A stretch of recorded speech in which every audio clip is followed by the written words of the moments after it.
너무 기대가 됩니다. 오늘 과학에 미친 자들만 함께하는 오랜만에 만나는 과학을 보다. 자, 여러분들 다 미치셨죠? 이제부터 더 미쳐봅니다, 한번. 오늘은요, 이왕 미친 김에 현재 뭐 가능한 일은 아닌 것 같지만 그냥 상상의 나래를 한번 펼쳐보는 시간 갖도록 하겠습니다. 만약 인간의 수명이 1000살쯤 된다면, 지금보다 한 10배 혹은 15배 정도 많이 늘어난다면 당연히 인간에게도 뭔가 지혜의 축적이나 이런 것들이 더 잘 될 것 같기도 하고, 그래서 인류는 어쩌면 이 머나먼 우주까지도 더 진출하고 정복할 수 있는 그런 시대가 오는 건 아닐까, 그런 이제 상상의 나래를 한번 펼쳐보겠습니다. 일단 사람의 수명이 지금보다 한 10배쯤 혹은 뭐 그 이상 길어진다고 치면 인간의 지능은 축적되는 속도가 훨씬 더 빨라집니까? 한 개인이 계속해서 쌓을 수 있을 거 아니에요. 1000살까지 살 때 어떤 상태로 사는지에 따라 중요하지 않을까? 예를 들어 지금은 뇌 성숙이 거의 끝나는 시점이 뭐 20대 초반 아마 그 정도로 알고 있는데 그 시점도 그러면 500년쯤 되는 건지, 아니면 그거는 여전히 20년인데 그 뒤에 그냥 980년을 살기만 하는 건지. 일단 20살까지 성숙이 이루어지고 그 다음에 980년 그냥 사는 거예요? 그러면 발전 별로 없죠. 지금부터 살게 된다고 하면 발전 없어요, 그러면? 그러면 문명이 붕괴될 것 같은데요? 그래요? 아니, 지식을 많이 축적하면 할수록 뭔가 이렇게. 그래서 제가 논문을 하나 가져왔는데요. 네. 이 논문이 어떤 거냐면, 과학의 발전은 대가들의 장례식에서 시작된다. 대가들의 장례식이요? 네, 그래서 이게 실제로 바이오메디컬 일찍 죽은 연구비 많이 탔던 그쪽 분야에 한 500몇 명을 대상으로 해서 그 사람이 죽고 나서 연구비의 흐름 이런 거를 따져본 거예요. 그랬더니 주류가 된 대가들이 죽고 나니까 비주류에 있던 사람들의 논문과 연구비 수주가 늘어나더라. 그래서 그 분야가 발달하더라. 저도 그게 맞을 것 같아요. 한 사람이, 오히려 큰 사람이 죽어야? 그렇죠. 그럼 지금부터 더 빨리 가는 게 낫나? 그러면? 그래서 이게 이제 생각을 해보면 어떤 공고하게 된 기득권층에 있으면 그거를 향해서 우리가 계속 매진하고 새로운 걸 시도해서 뭐를 할 수 있는 기회가 없어지잖아요. 그런데 이제 계속해서 그런 게 굳건하게 1000년 동안 간다 그러면 다른 것들을 할 수 있는 기회가 없어지니까 그렇게 하다가 붕괴되지 않을까요? 저도 이제 거의 내일 모레면 60인데 솔직히 생각하면 제가 가장 연구를 활발하게 하고 재밌는 아이디어도 많이 떠오르고 했던 게 젊었을 때예요. 나이 50 넘으면 솔직히 그런 거 없어요. 그럴 때가 있어요. 가끔 저도 대학원 때 처음 하는 거니까 아이디어만 있으면 나름 논문 형태로 한두 장 해가는 게 있거든요. 그거를 가끔 들여다보면 저도 제가 보고 깜짝 놀랄 때가 있어요. 그러니까 이런 꿈이 있었구나라는 생각을 할 정도로, 그러니까 이런 게 되는구나. 근데 그게 시간이 없어서 못했다라는 생각도 들기도 하면서 그렇지도 않은 것 같은 게 20살까지 하고 이제 980 더 산다고 하게 되면 우리가 이미 한 100살이 돼서 되게 움직이기 힘들잖아요. 그럼 990년을 그거보다 더 힘들게 산다고 하게 되면 아무런 영향도 못 끼칠 수 있을 것 같고, 근데 여기서 포인트는 뭐냐면 우리가 1000년을 산다고 상상할 때 일단은 생물학적으로 어떤 상태로 살 것인가도 되게 중요할 것 같긴 해요. 어차피 상상이니까 좀 건강한 상태를 좀 오래 간다고 치죠. 육체적인 건강은 문제 없다. 하지만 정신적인 성숙은 20살쯤이다. 일단 팔다리 같은 건 다 갈아 끼워야 될 테고. 아니, 이것도 1000년 가. 이것도 1000년 간다고요? 네. 그러면 너무 힘든데? 에너지를 너무 많이 공급해야 되는데. 그래요? 계속 먹어야 될 거 아니에요? 이빨도 갈아야 되는데. 이게 1000년이란 시간이 주어져도 뇌가 커버할 수 있는 기억의 용량에 한계가 있지 않을까요? 그런 것도 있네요. 네. 그런가? 그러지 않을까? 왜냐면 1000년을 살았다고 해도 내가 한 100년 전은 좀 생생해도 600년 전 기억은 가물가물할 수도 있잖아요. 600년 전.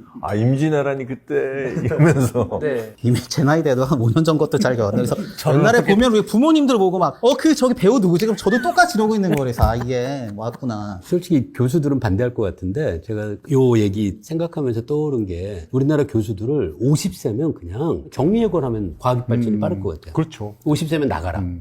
계속 젊은 사람들 들어오고. 그래요? 그럼 빠르지. 그 사람들이 1000년 살면 과학 발전이 느려지지 빨라질 리가 없어요. 이럴 수 있잖아요. 확신합니다. 아니, 저 예를 들어 우주선에 태워 보내는데 저기까지 가려면 한 600년 걸려. 그럼 그 안에서 만약에 사람이 살아서 가야 되는 거면 계속해서 세대를 이어나가야 되는데, 그보다는 진짜 사명감 가진 우주인 한 5명 해갖고 보낼 수도 있잖아요. 1000년이면 그 사명감도 달라질 것 같은데. 그리고 뭐 영화를 보면은 우주선 안이 되게 넓고 좋은데 아르테미스나 이런 거 보시면은 그 안에서 600년을 살고 싶지 않을 것 같은데요.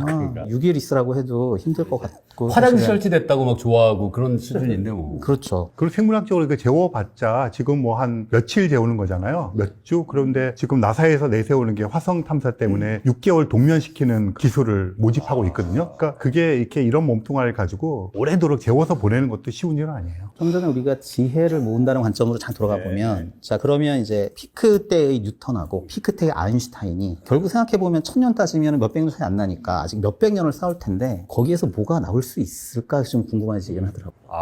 만약 두 영웅들이 겹쳐 있다고 친다면 그렇죠. 그러면 이제 뉴턴은 아인슈타인이 나와서 자기가 부족하다는 거를 증명한 사람인데 과연 뉴턴은 어떻게 받아들일까 생각을 해봤을 때 그건 우리가 장담할 수는 없거든요. 왜냐하면 그 사람은 대단히 자기가 옳다라고 믿었을 것이고 사실 그런 예가 있었어요. 우리가 색채론 같은 걸 보면은 뉴턴은 빛을 프리즘으로 나눠가지고 모든 색깔을 걸러냈다고 말하지만 사실 과학에서는 나눠가지고 선으로 쫙 늘리는 걸 좋아하니까 스펙트럼만 보고 말아요. 자외선 쫙 있고 있는데 사실 거기서 빠져있는 색깔이 하나 있어요. 프린터 보면은 머젠타라고 하는 시몽색이 스펙트럼에 없어요. 시몽색? 시몽색을 머젠타라고 하는 게 있어요. 우리가 분홍색 같은 거. 그러니까 RGB는 이제 모니터 쪽이고 CMY는 프린터 쪽이고. 그 삼원색에서 파란색이랑 빨간색이 겹치면 아마 마젠타예요.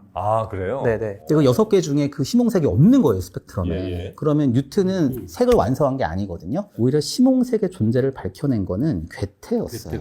괴테는 뉴턴의 그 얘기를 듣고 나서 너무 존경해서 자기도 프리즘 가지고 막 장난을 치다가 시몽색을 발견을 한 거예요. 프리즘으로요? 예. 그게 이제 과학계에서는 그냥 얘가 뭘 맞았겠어라고 하다가 나중에 거의 20세기에 와서 물리학계에서는 괴테의 그 성과를 그때 인정하게 되거든요. 근데 그 얘기를 들으면 그 당시에도 뉴턴한테 그걸 지적하는 사람이 있었다는 얘기가 있어요. 이거 분명히 있는데 없다. 그런데 뉴턴은 끝까지 그 얘기를 안 했다고 하는 걸 보면 그러니까 뉴턴이 있다고 해서 반드시 그런 새로운 이론을 자기가 받아들이거나 그러지 않을 수는 있는 거죠. 전 너무 공감하는 게 오히려 뭐 1000년을 사는지 100년을 사는지보다 과학계에서 제일 중요한 어떤 가치관이라고 하면 탈권위적인 건 필요한 것 같아요. 왜냐면 제가 제일 재밌어하는 에피소드 중에 하나가 셰플리라는 천문학자 에피소드거든요. 셰플리가 나름 굉장히 훌륭한 천문학자였어요. 그때 우리 은하가 아직 우주의 전부인 줄 알고 살아가고 있던 시절이었고 셰플리는 그렇게 생각했어요. 근데 어느 날 갑자기 자기 우편함에 웬 편지가 와 있는 거예요. 누가 쓴 거냐면 에드윈 허블이 쓴 편지였고 허블이 그때 당시에 직접 안드로메다까지 거리를 재서 이 은하는 당신 말과 다르게 우리 은하 바깥에 있네요. 당신 틀렸어요. 라고 이제 편지를 보낸 거죠. 그랬을 때 그 편지를 받아든 선배인 셰플리가 어떻게 반응했냐면 다 그냥 구겨서 버리는 게 아니라 이 편지가 나의 우주를 파괴했어. 라고 받아들입니다. 그러니까 그 사람은 그 편지를 받기 전까지 평생 동안 막 목청 높이면서 우리 은하 바깥의 우주는 없어 라고 막 우기던 사람이었어요. 근데 새로운 과학적 데이터가 등장했을 때 자기 고집을 겸허하게 버리고 우주의 모습을 받아들인 거죠. 그러니까 이런 게 있을 때 저는 과학이 빠르게 발전한다고 생각했어요. 불필요한 논쟁을 없애는 거잖아요. 근데 인간의 본성상 내가 이렇게 이뤄놓은 게 있는데 이걸 무너뜨린 후배나 또 다른 이론에 대해서 흔쾌히 받아들이기는 상당히 좀 어렵겠죠. 맞아요. 과학도 결국에 인간이 하는 거라서. 사실 뉴턴도 그렇고 아인슈타인도 그렇고 네. 젊었을 때 업적 이후에는 솔직히 뉴턴도 성격 엄청 더럽거든요. 그리고 아인슈타인도 평생 양자역학에 대한 세계관은 전혀 받아들이지 않았고 그러면서 계속 얘기가 반복되긴 하는데 뉴턴이 1000년 산다고 해서 뭔가 획기적인 게 있을 것 같지 않아요? 그 아인슈타인의 상대성 이론에서 사용되는 이제 수식이 로렌츠 변환이라는 게 있어요. 빨리 움직이면 길이가 짧아 보이고 시간이 뭐 천천히 간다라고 하는 그냥 이 시간에서 움직이면 시간이 어때 그런 변환인데 그게 로렌츠 변환인 이유가 있어요. 아인슈타인 변환이 아니라. 이제 조금씩 관찰을 하면서 뉴턴의 절대적 시간과 이게 틀린 것 같고 빛이 이제 일정한 속도로 가면서 시간 바뀌는 것 같은데 그때 로렌츠라는 사람이 그런 얘기를 했대요. 그게 사실이려면 이런 게 성립을 해야 되는데 말이 안 된다. 그러니까 틀렸다는 거 보여주려고 이런 게 있어야 된다고 했더니 아인슈타인이 가져가서 맞네 이렇게 하면 되네요 라고 해가지고 근데 자기가 해놓고서 나중에 역사에 남는 건 그건 거예요. 아인슈타인한테 틀렸다고 얘기해가지고 그게 교과서에 나오는 걸 보면 좀 미안하더라고요. 그러니까 대단하신 분이긴 한데 그 로렌츠 수축이 아인슈타인 특성대성 이론보다 먼저예요. 먼저죠. 네, 맞아요. 1000년 사는 게 오히려 마이너스네. 이게 말씀 쭉 들어보니까 50년을 해요, 50년. 사는 건 오시면 너무하죠. 그러니까 이런 상태로 1000년을 사는 건 안 될 것 같고 애초부터 1000년의 수명을 타고 나가면 괜찮아요. 그러면 그건 좀 다른 얘기일 것 같아요.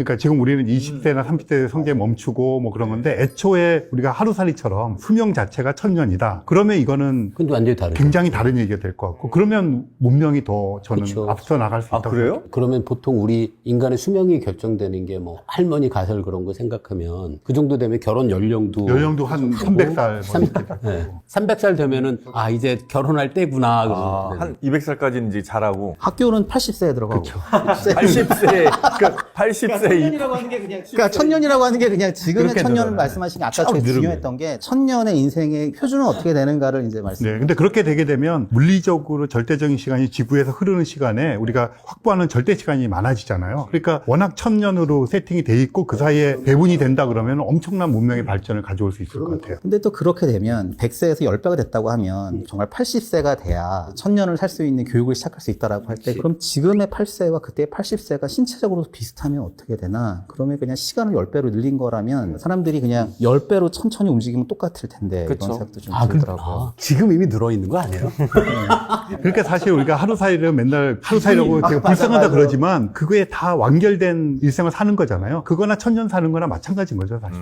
근데 이제 우리 인간의 수명이 1000년 늘었다고 해도 지구가 자전하고 지구가 공전하는 거는 지구가 이제 마찬가지란다면 그러니까 우리가 아주 천천히 가는 건 아닐 거 아니에요. 막 움직임일 때도 이렇게 움직여야 되는 건 아닐 거 아니에요. 10분의 1 속도로. 그러겠죠. 중력과 속도 그런 거 생각하면 비슷할 거예요. 근데 그런 모든 것들은 지금과 똑같고 그냥 수명만 이렇게 늘어났다면 우리 얘기 나눈 것처럼 배우는 양 예를 들어 초등학교를 그런 맨날 것들. 그렇죠. 그렇게 그러면은 훨씬 많이 배우긴 하죠. 많이 배우긴 할 거예요. 지금 얘기하는 게 한 150세 정도라고 생각하면 조금 감은 잡힐 것 같아요. 만약에 정말 모두가 150세를 산다면 어디까지 배워야 하는가가 이제 특히 공부하는 사람 입장에서는 하거든요. 그래서 수명이 늘어날수록 대학원도 기본이 돼야 되지 않을까라는 생각도 들면서 그러니까 왜냐하면 40세일 때는 고등학교만 와도 벌써 이제 스물이니까 네네. 20년 빨리 해야 되지만 지금은 그 이후로 80년을 사니까 조금 더 배워도 가치가 있다라는 생각을 하게 되니까 그런 변화가 있어요. 딱 그 주인공이잖아요. 우리 옛날에 소개했던 맨 프롬 어스에 나오는 주인공처럼. 네안데르 살인. 네네. 그러면은 뭐 이제 기본적으로 학위는 한 7개 있어야지. 너 2개밖에 없어? 말해서 무시하고 이런 세상이 될 수도 있겠죠. 근데 혹시 우리 과학자분들은 이제 앞으로 우리 지구가 어떻게 바뀔지가 너무 궁금하실 거 아니에요. 한 1000년 정도 살면 꽤 많은 것들을 이제 경험하실 거 아닙니까? 그런 거 막 궁금하고 그러진 않으세요? 많이 궁금하죠. 그죠? 1000년 후에 어떻게 인간들은 어떤 기술로 뭘 막 갖고 뭘 구현할까? 그래서 상상이 나왔나? 천년들을 내가 못 살 건데 그렇죠. 과연 나는 내년이 좀 더 궁금하다라는 생각도 좀 들기는 내년이요? 들고. 그러니까 1년 뒤가 더 궁금할 수도 천년보다는 1000년 뒤보다는? 그런 생각도 들기도 하지만 약간 생물학적도 그렇고 과연 지구 환경도 궁금하긴 한 게 지난 한 수십 년 동안 1년 인간의 에너지 소비가 3에서 5% 늘었다고 이제 얘기를 하더라고요. 네. 근데 그거보다 약간 줄여서 2.3%라고 가정을 하면 앞으로 400년 지나면 지구가 태양에서 받는 에너지를 다 사용을 한대요. 그때가 밸런스가 맞고 그 이후로 더 서양되고 게다가 그거를 만약에 화석 연료로 때운다고 하게 되면 바다가 다 증발해 버린다고 얘기를 하더라고요. 그런 걸 알고 나면 천년 뒤 상상하기가 힘든 거예요. 400년 뒤에 과연 살 수 있을까라고 생각을 하다가 2.3%면 저희 국립대 연봉 1년 상승률하고 비슷한데 이게 2.3%면 그렇게 많아 보이지 않군요. 그래가지고 아니 400년을 더 살 수 있다면 나도 그때 월급에 폭발이 있겠구나 하는 생각이 들면서 야, 근데 만약 1000년 살면 그 종신보험 같은 거 보험료 어마어마하겠네. 그 우리가 항상 이런 얘기할 때 우리는 항상 1년에 몇 %로 얘기하는 게 이 변화를 우리는 곱셈으로 생각하는 거거든요. 근데 그 곱셈으로 생각하는 변화가 사실 인류 역사에서 산업혁명 이후에도 지금 정도까지 밖에 아니에요. 그 전에는 곱셈이 아니었어요. 그러면 이렇게 점점 시간이 지나다 보면 제가 생각하는 미래는 곱셈으로 생각하지 않는 사회가 올 거라고 좀 믿어요. 덧셈으로 보시는 그러니까 거예요. 뺄셈인 거죠. 작년하고 올해 차이가 얼마인지를 갖고 우리가 작년보다 잘 자랐구나 라고 생각해야지 작년에 비해서 몇 배로 생각하는 거거든요, 지금. 아, 퍼센트라는 예, 게. 몇 배로 생각하는 사회는 저는 지속 가능할 리가 없다고 생각해요. 인류가 사실 이렇게 보면 뭐 한 10,000년 전부터 한 몇백 년까지는 거의 발전이 요렇게 오다가 최근 한 200년 사이에 이렇게 올라간 거죠, 거의. 수직으로 상승한 거잖아요. 이게 계속 끝도 없이 올라갈 수는 없을 거 아닙니까? 약간 좀 다른 얘기긴 한데 제가 어렸을 때가 좀 생각이 났어요. 제가 중학교 때 조금 독특한 한문 선생님이 계셨거든요. 근데 그 한문 선생님이 항상 어떤 규칙이 있었냐면 예를 들어 중간고사 보고 기말고사 봐요. 그러면 기말고사 때 중간고사 때보다 점수가 떨어지면 무조건 그것만큼 맞아야 돼요. 근데 예를 들어서 제가 뭐 한 중간 때 100점을 맞았어요. 근데 기말 때 97점을 맞은 거예요. 그럼 솔직히 저는 넉넉하게 잘 봤다고 생각했거든요. 그래도 세대 맞아야 돼요. 매우 억울한 일이네. 네, 진짜 속상했어요. 그래서 그런 것처럼 이게 그냥 계속 마냥 기하급수적으로 올라가진 않을 것 같고, 말씀하신 것처럼 이제 점차 또 점근해 나가는 네, 그런 한계는 네. 분명히 있을 것 같아요. 1000살까지 산다는 거는 현재로서는 뭐 당연히 불가능한 일일 뿐더러 우리 인류의 발전이나 뭐 어떤 면에서도 그렇게 아주 긍정적이지는 않은 것 같은. 뭐 그런 그렇게 느낌이 드네요. 되면 잠깐 계산을 해보니까 인구가 거의 막 1000억 이렇게 돼야 될 것 같아요. 1000살 살면. 그래서 그 전에 떠날 것 같아요. 화성이든 다른. 그래서 결국 여기는 남게 되는 거는 이렇게 가다가 수렴되고 그다음에 많이 떠날 것 같아요. 오, 그럼 아까 2.3% 말 되는 거 아니에요? 어떻게 가능은 하다. 아, 그렇죠. 근데 여기가 아니다.